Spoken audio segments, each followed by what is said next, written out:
Namaste, Dandavat Pranam.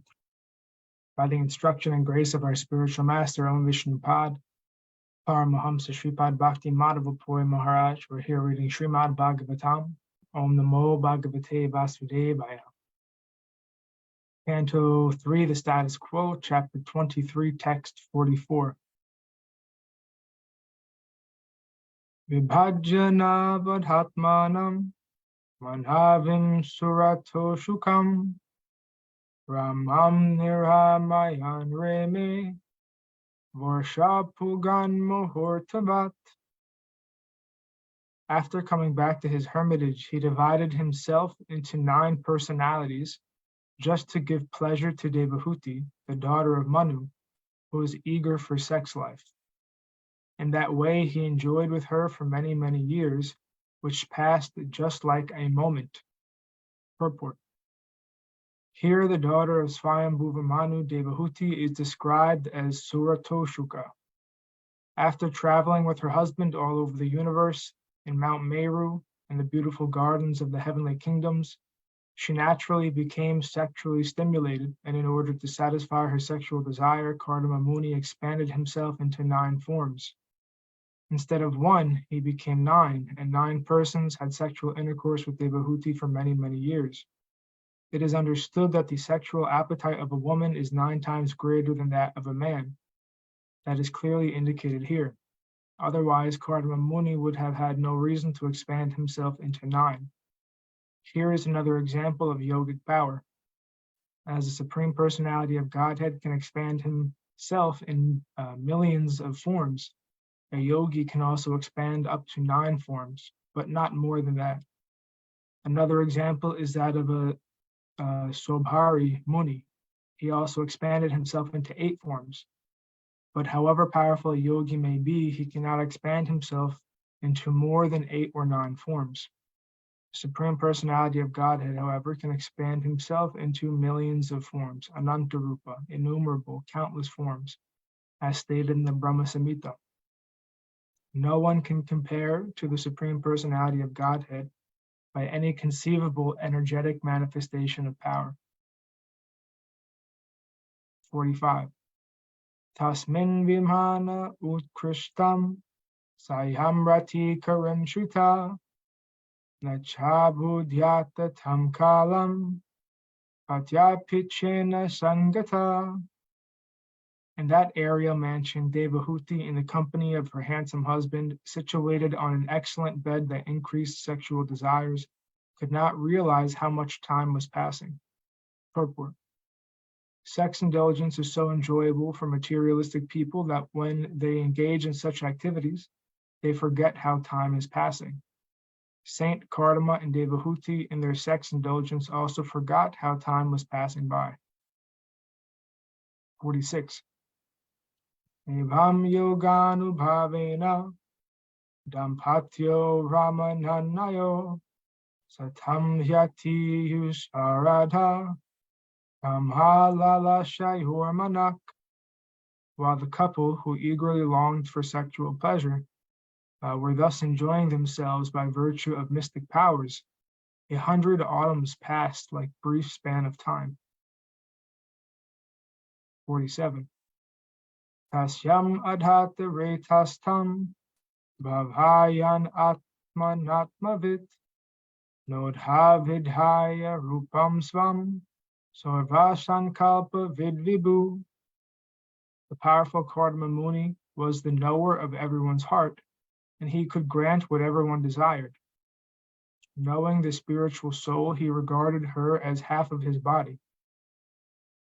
Dividing himself into 9 forms, he impregnated Devahūti with 9 discharges of semen. Purport. Since Kardama Muni could understand that Devahūti wanted many children, at the first chance he begot 9 children at one time. He is described here as Vibhu, the most powerful master. By his yogic power, he could at once produce 9 daughters in the womb of Devahūti. 48.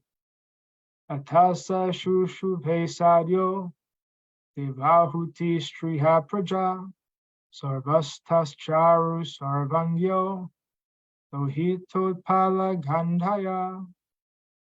Immediately afterward, on the same day, Devahūti gave birth to 9 female children, all charming in every limb and fragrant with the scent of the red lotus flower. Purport. Devahūti was too sexually excited, and therefore she discharged more ova, and 9 daughters were born. It is said in the Smriti Shastra, as well as in the Ayurveda, that when the discharge of the male is greater, male children are begotten, but when the discharge of the female is greater, female children are begotten. It appears from all the circumstances that Devahūti was more sexually excited, and therefore she had 9 daughters at once. All the daughters, however, were very beautiful, and their bodies were nicely formed. Each resembled a lotus flower, and was fragrant like a lotus. 49. Atimsa pravrajisyantam padhalaksho shati bahi smayamana viklavena pradhayena viduyata. When she saw her husband about to leave home, she smiled externally, but at heart she was agitated and distressed. Purport. Kardama Muni finished his household affairs quickly by his mystic power. The building of the castle and the air, traveling all over the universe with his wife in the company of beautiful girls, and begetting the children were finished. And now, according to his promise to leave home for his real concern of spiritual realization after impregnating his wife, he was about to go away. Seeing her husband about to leave, Devahūti was very disturbed, but to satisfy her husband, she was smiling. The example of Kardama Muni should be understood very clearly.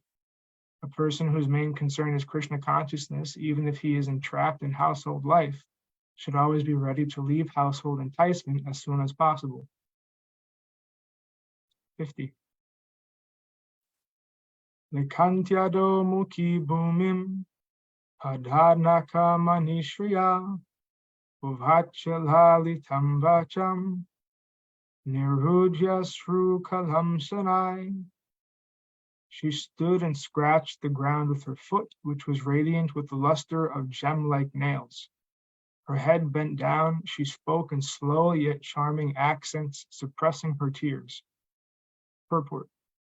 Devahūti was so beautiful that her toenails appeared just like pearls, and as she scratched the ground, it appeared as if pearls had been thrown on the ground. When a woman scratches the ground with her foot, it is a sign that her mind is very disturbed. These signs were sometimes exhibited by the gopis before Krishna. When the gopis came in the dead of night and Krishna asked them to return to their homes, the gopis also scratched the ground like this because their minds were very disturbed. 51. Devahūti uvacha sarvam tad bhagavan mayam upovaha pratishrutam atapi me prapanaya abhyam datum arhasi abhayam datum arhasi. Sri Devahūti said, "My Lord, you have fulfilled all the promises you gave me.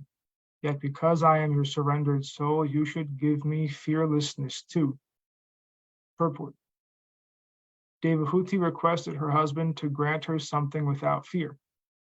As a wife, she was fully surrendered soul to her husband, and it is the responsibility of the husband to give his wife fearlessness. How one awards fearlessness to his subordinate is mentioned in the 5th canto of Srimad Bhagavatam. One who cannot get free from the clutches of death is dependent, and he should not become a spiritual master, nor a husband, nor a kinsman, nor a father, nor a mother, etc. It is the duty of the superior to give fearlessness to the subordinate. To take charge of someone, therefore, either as a father, mother, spiritual master, relative, or husband, one must accept the responsibility to give his ward freedom from the fearful situation of material existence. Material existence is always fearful and full of anxiety. Devahūti is saying, "You have given me all sorts of material comforts by your yogic power, And since you are now prepared to go away, you must give me your last award so that I may get free from this material conditional life. Text 52. Brahmandu hitribhistubhyam vimgyapataya samaha kaschityanme vishokaya svayi pravrajitevanam. My dear Brahmana, as far as your daughters are concerned, they will find their own suitable husbands and go away to their respective homes. But who will give me solace after your departure as a sannyasi? Purport. It is said that the father himself becomes the son in another form. The father and son are therefore considered to be non-different. A widow who has her son is actually not a widow, because she has the representative of her husband. Similarly, Devahūti is indirectly asking Kardama Muni to leave a representative so that in his absence she might be relieved of her anxieties by a suitable son. A householder is not expected to remain at home for all his days. After getting his sons and daughters married, a householder can retire from household life, leaving his wife in the charge of the grown-up sons. That is the social convention of the Vedic system. Devahūti is indirectly asking that in his absence from home, there be at least one male child to give her relief from her anxieties. This relief means spiritual instruction. Relief does not mean material comforts. Material comforts will end with the end of the body, but spiritual instruction will not end. It will go on with the spirit soul. Instruction in the spiritual advancement is necessary, but without having a worthy son, how could Devahūti advance in spiritual knowledge? It is the duty of the husband to liquidate his debt to his wife. The wife gives her sincere service to the husband, and he becomes indebted to her because one cannot accept service from his subordinate without giving him something in exchange. The spiritual master cannot accept service from a disciple without awarding him spiritual instruction. That is the reciprocation of love and duty. Thus Devahūti reminds her husband, Kardama Muni, that she has rendered him faithful service. Even considering the situation on the basis of liquidating his debt toward his wife, he must give a male child before he leaves. Indirectly, Devahūti requests her husband to remain at home a few more days, or at least until a male child is born. 53. Etavatalam kalena yati krantena me prabhu indriyartha prasangena parityakta paratmana. Until now, we have simply wasted so much of our time in sense gratification, neglecting to cultivate knowledge of the Supreme Lord. Purport. Human life is not meant to be wasted like that of the animals in sense gratificatory activities. Animals always engage in sense gratification, eating, sleeping, fearing, and mating. But that is not the engagement of the human being, although because of the material body there is need of sense gratification according to a regulative principle. So in effect, Devahūti said to her husband, so far we have these daughters and we have enjoyed material life in the aerial mansion, traveling all over the universe. These boons have come by your grace, but they have all been for sense gratification. Now there must be something for my spiritual advancement. 54.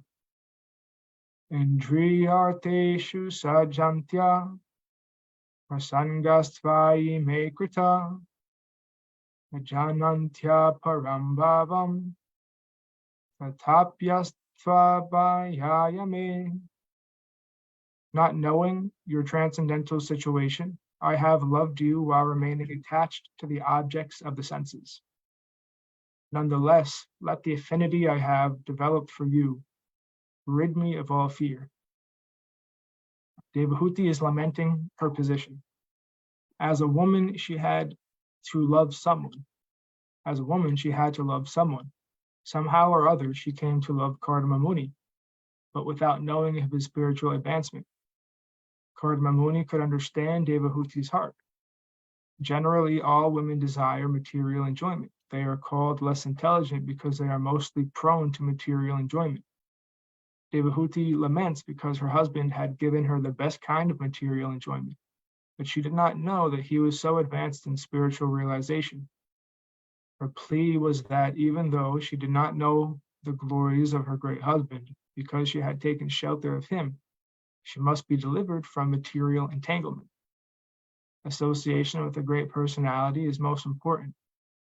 In Chaitanya Charitamrita, Lord Chaitanya says that sadhu sangha, the association of a great saintly person, is very important because even if one is not advanced in knowledge, simply by association with a great saintly person, one can immediately make considerable advancement in spiritual life.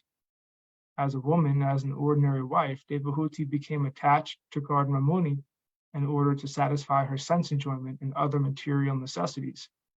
But actually, she associated with a great personality. Now she understood this and she wanted to utilize the advantage of the association of her great husband. 55.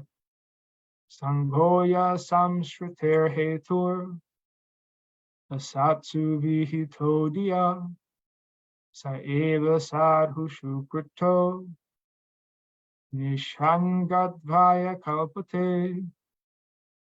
Association for sense gratification is certainly the path of bondage, but the same type of association performed with a saintly person leads to the path of liberation, even if performed without knowledge. Purport. The association of a saintly person in any way bears the same result. For example, Lord Krishna met many kinds of living entities, and some treated him as an enemy, and some treated him as an agent for sense gratification. It is generally said that the gopis were attached to Krishna for sense attractions, and yet they became first-class devotees of the Lord. Kamsa, Shishupal, Dantavakra, and other demons, however, were related to Krishna as enemies. But whether they were associated with Krishna as enemies or for sense gratification, out of fear or as pure devotees, they all got liberation. That is the result of association with the Lord. Even if one does not understand who he is, the results have got some efficacy. Association with a great saintly person also results in liberation, just as whether one goes toward fire knowingly or unknowingly, the fire will make one warm. Devahūti expressed her gratefulness, for although she wanted to associate with Gardama Muni only for sense gratification, because he was spiritually great, she was sure to be liberated by his benediction.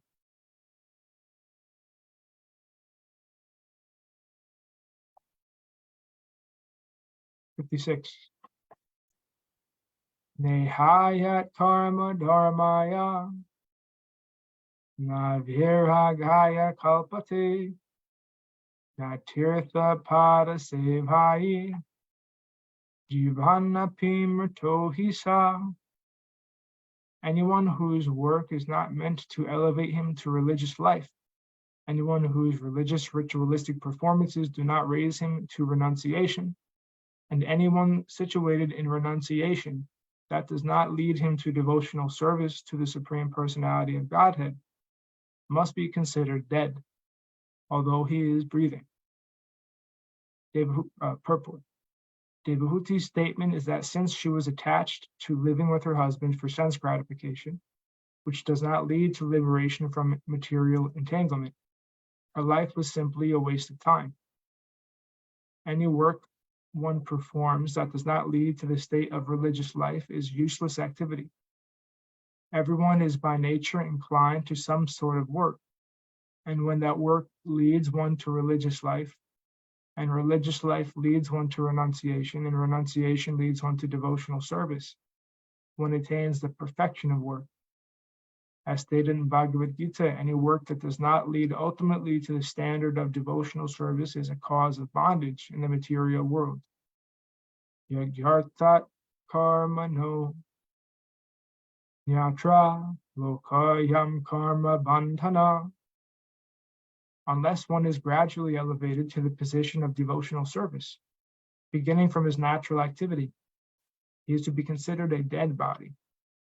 Which work which does not lead one to Work which does not lead one to the understanding of Krishna consciousness is considered useless. 57. Sadham bhagavato nunam vanchitam hayayadrudam yatvam vimuktidam prapya namumukcheya bandhanat. My Lord, surely I have been solidly cheated by the insurmountable illusory energy of the Supreme Personality of Godhead. For in spite of having obtained your association, which gives liberation from material bondage, I did not seek such liberation. Purport. An intelligent man should utilize good opportunities. The first opportunity is the human form of life, and the second opportunity is to take birth in a suitable family where there is cultivation of spiritual knowledge. This is rarely obtained. The greatest opportunity is to have the association of a saintly person. Devahūti was conscious that she was born as the daughter of an emperor. She was sufficiently educated and cultured, and at last she got Kardama Muni, a saintly person and a great yogi, as her husband. Still, if she did not get liberation from the entanglement of material energy, then certainly she would be cheated by the insurmountable illusory energy. Actually, the illusory material energy is cheating everyone. People do not know what they are doing when they worship the material energy in the form of goddess Kali or Durga for material boons. They ask, Mother, give me great riches, give me a good wife, give me fame, give me victory. But such devotees of the goddess Maya or Durga do not know that they are being cheated by that goddess. Material achievement is actually no achievement, because as soon as one is illusioned by the material gifts, he becomes more and more entangled, and there is no question of liberation. One should be intelligent enough to know how to utilize material assets for the purpose of spiritual realization. That is called karma yoga or jnana yoga. Whatever we have, we should use as service to the Supreme Person. It is advised in Bhagavad Gita, Swakarmana tam abhyarchya. Swakarmana tam abhyarchya. One should try to worship the Supreme Personality of Godhead by one's assets. There are many forms of service to the Supreme Lord, and anyone can render service unto him according to the best of his ability. Thus end the Bhaktivedanta purports of the 3rd Canto, 23rd chapter of Srimad Bhagavatam, entitled Devahūti's Lamentation. And thus ends our reading for today. We will continue from text from chapter 24, the renunciation of Kardama Muni, on Monday. Jayam Vishnu Pad Paramahamsa Shri Pad Bhakti Madhava Puri Maharaj Ki Jai. Jai Srila Prabhupada, Srila Guru Maharaj, Srila Gurudev, Srila Acharya Dev, Srila Shanta Maharaj Ki Jai. Jai Rupanuga Guru Varga Ki Jai. All glories to the assembled devotees, all glories to the worldwide devotees. Sama Bhakti Veda Vrinda Ki Jai. Jai Navadut Dham Ki Jai, Nishingapali Dham Ki Jai, Mayapur Dham Ki Jai, Jagannath Puri Dham Ki Jai, Baladev Subhadra Jagannath Ju Ki Jai.